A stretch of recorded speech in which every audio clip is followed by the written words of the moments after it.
themselves sufficiently by philosophy live in the future altogether without a body. They make their way to even more beautiful dwelling places which is hard to describe clearly, nor do we have the time to do so. So that's very close, isn't it? Right? They live in the future altogether without a body. Could you give yours, please? Okay. And they reach the pure dwelling place up above and live on the surface of the earth. And of these, those who have sufficiently purified themselves by means of philosophy dwell free from the body for all time to come, and arrive at habitations even fairer than these, habitations that it is not easy to describe, and there is no time to make the attempt now. Now, this volume is better than all of yours, since obviously I paid more money for it. Let me try this one. Now, look at this difference.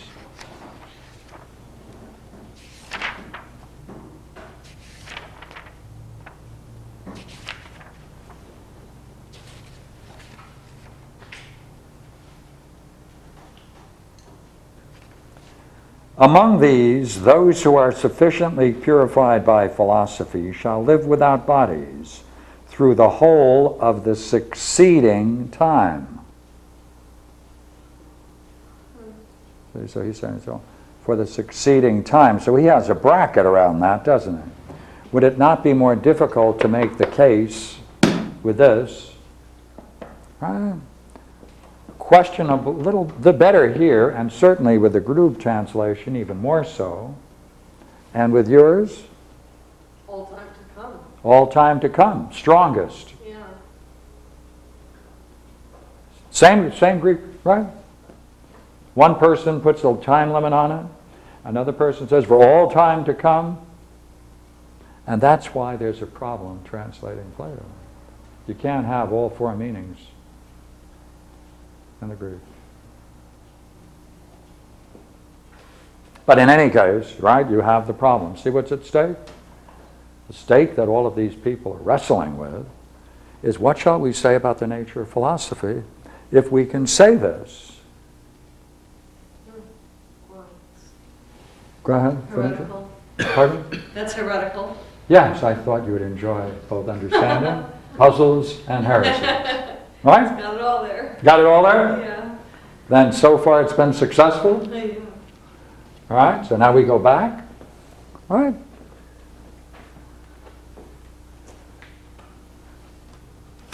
See, we're suggesting by this that there is a spiritual dimension to Plato that's central to understand what he is doing.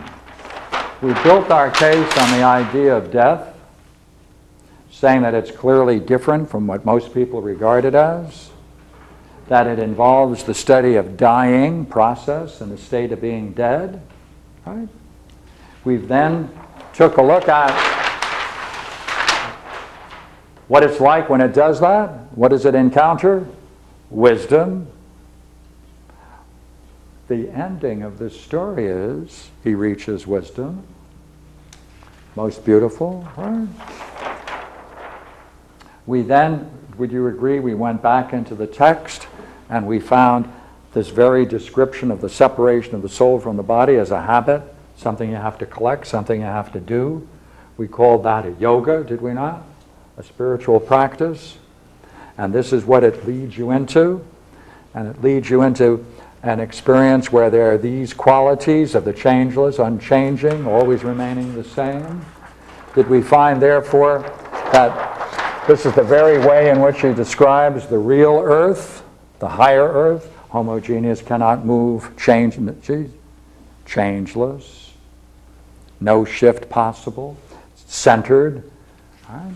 Did we not say that it's essential in this game that you have to understand the circumstances of what you're doing for either kind of death, physical death or spiritual trip? Right? We then saw the way in which he describes the two worlds, And would you not agree, through this whole description, he culminates in it with, hey, you know what this is? Experience of wisdom. What's it like then? It's a state in which all of these things can be said. And it is so significant that anyone who chances upon to see it or looks upon it, the sight of it will make the person blessed, and therefore it's a spiritual culminating point. It allows an intercourse with the gods, right, through speech, prophecy, visions. We then looked at the major centers throughout this in the afterworld, seeing what happens to the kinds of people who are reborn. We then took a look at the processes of what goes on, to take a look at it as a dynamic, and we related to Kundalini Yoga, didn't we? And the whole Bhastrika and Uddiyana kinds of practices in pranayama. That's what we've done, and therefore we can say it looks like we've tried to reach understanding, puzzles, and heresy. Questions? This section reminds me very much of alchemy. So in here you could, you know, you've got purification, philosopher's stone down there, and going to the beautiful abode is making gold or the better metal from the base metal. Yeah. So, oh, the alchemy. Yeah, that's right. Yes, that's right. Yeah, I think that's what they're doing. Yeah, quite right. And if you and I can agree upon it, we can feel secure that we may be able to persuade others. Can I help you with any part of it? Go back over any part in more detail? Glad to.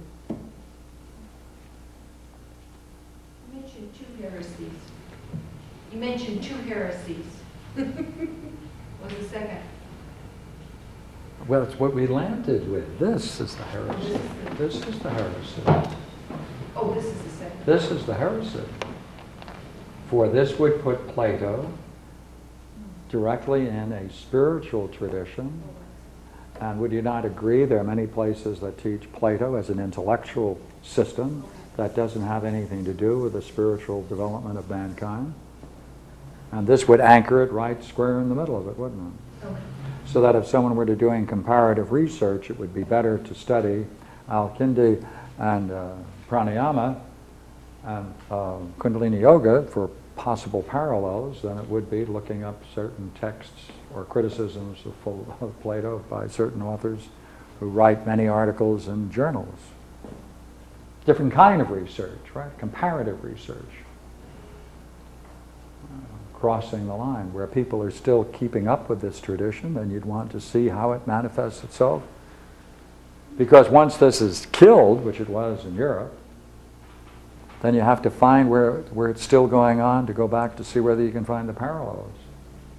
We're suggesting here, parallels look like we can find it in comparative studies of yoga, Kundalini Yoga, alchemy, etc. Al-Kindi. Thank you. Thank you.